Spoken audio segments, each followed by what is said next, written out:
This video lecture is on Hind Swaraj or Home Rule by Mahatma Gandhi. Hind Swaraj is universally considered to be a foundational text which helps us not only to understand Gandhi and his mission, but the soul of India. This text was written by Gandhi in 1910 in his mother tongue. But after some time, in 1910 itself, he translated into English and it came out for public reading in that year.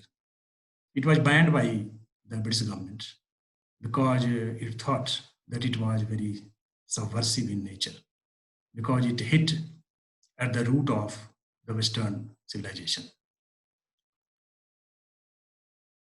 This foundational text can be understood as a deep critique of Western civilization.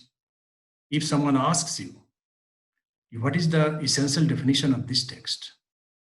The answer should be that it is a very deep critique of Western civilization.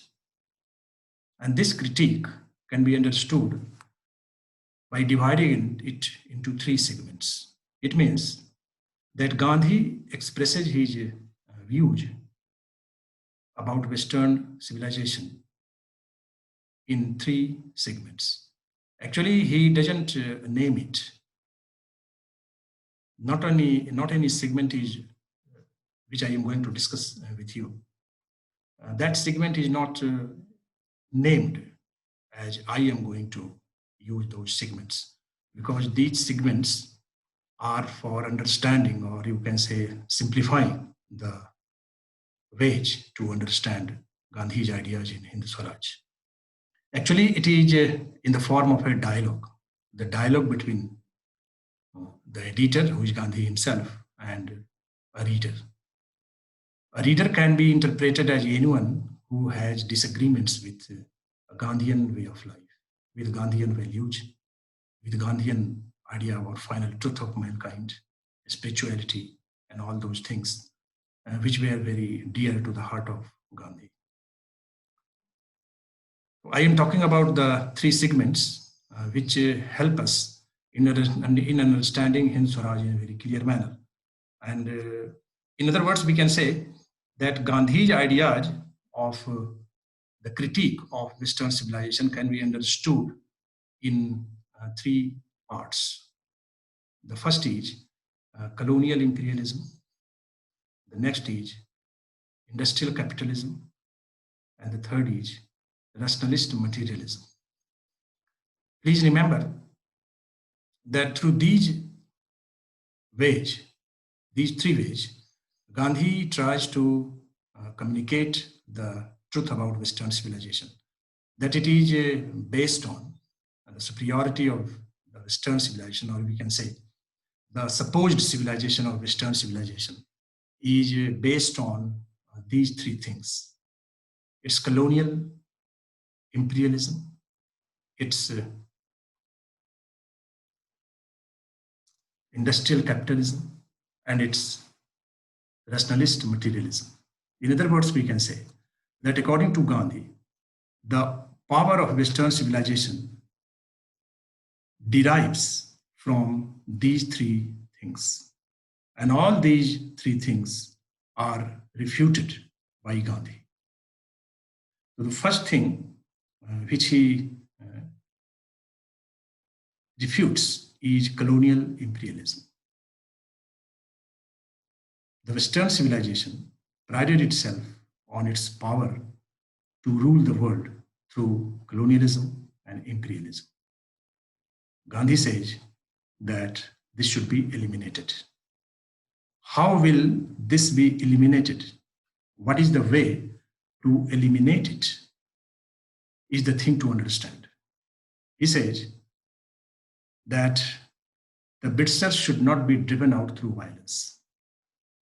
The first duty of the Indians is to decolonize the inner consciousness of Indians themselves. Gandhi says that we should first decolonize ourselves. One of the oft-quoted quotations of Gandhi in chapter 7 of Hind Swaraj is, "The English have not taken India, we have given it to them."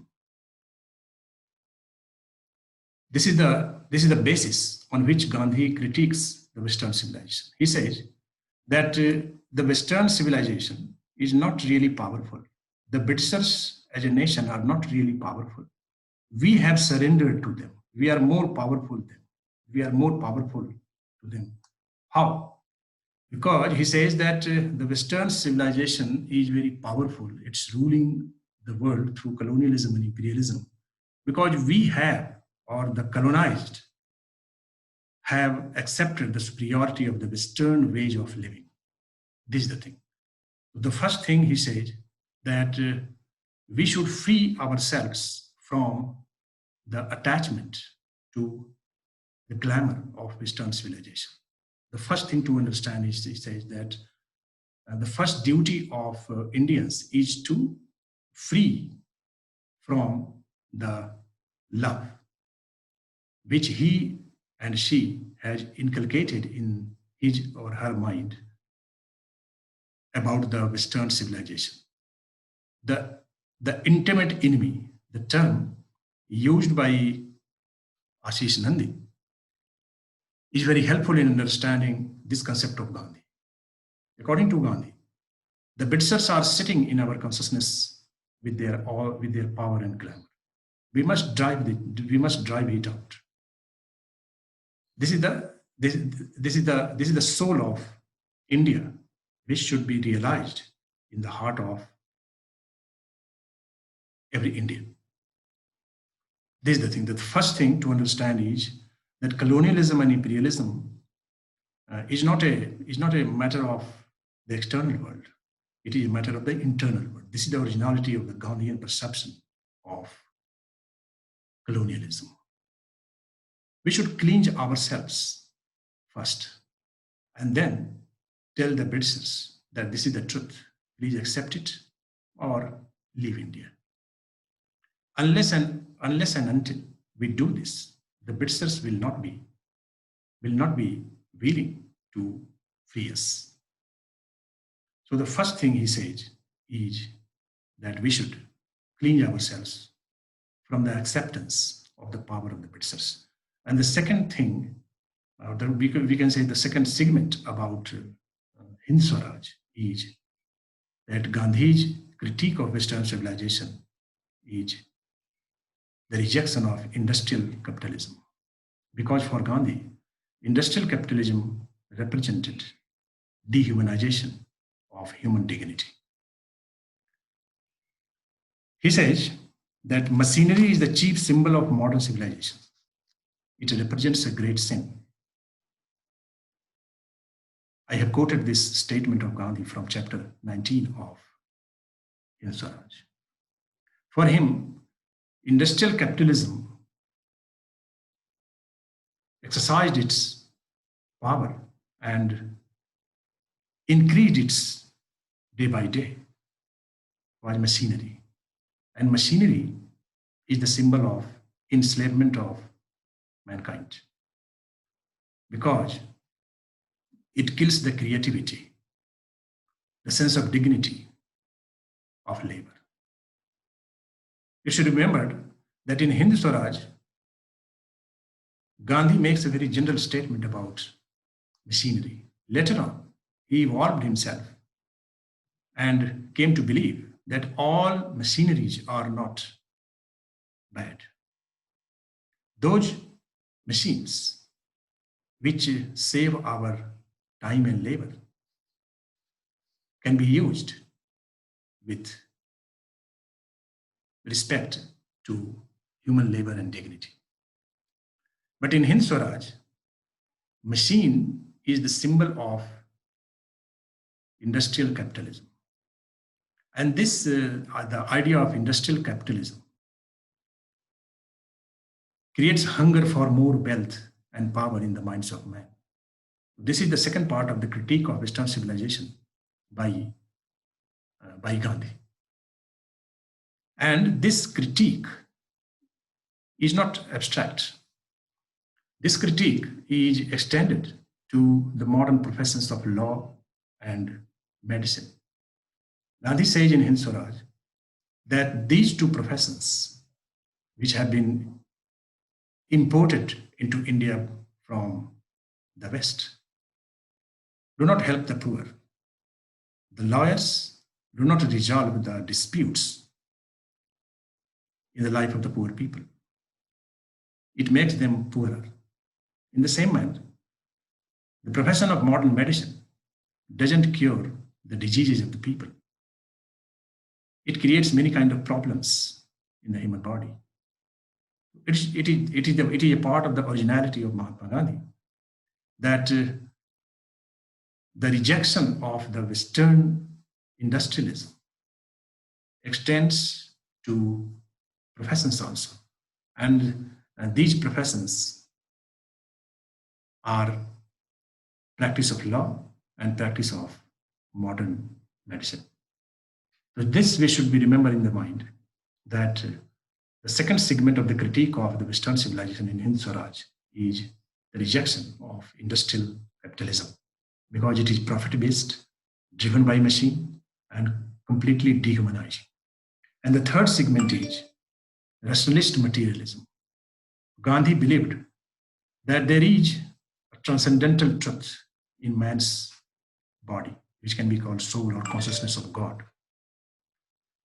And this ultimate transcendent truth is beyond the understanding of science. It makes everything holy. We can say that in Hind Swaraj, through rejection of the Western idea of rationalist materialism, that everything is beyond the ken and understanding of Western science, is the third part of the critique of Western civilization which we find in Swaraj. This is the idea of the soul force, the idea of satyagraha, which came later when he implemented in the freedom struggle for India. This is the third thing. This is the third segment, and we should be conscious about that. So by way of conclusion, we can say that Hind Swaraj is a very original kind of text through which we understand Gandhi the man and his mission, as well as India as understood by Gandhi. India as not an ordinary country inhabited by ordinary men and women, but as a spirit, as a soul who can guide the whole world. Thank you.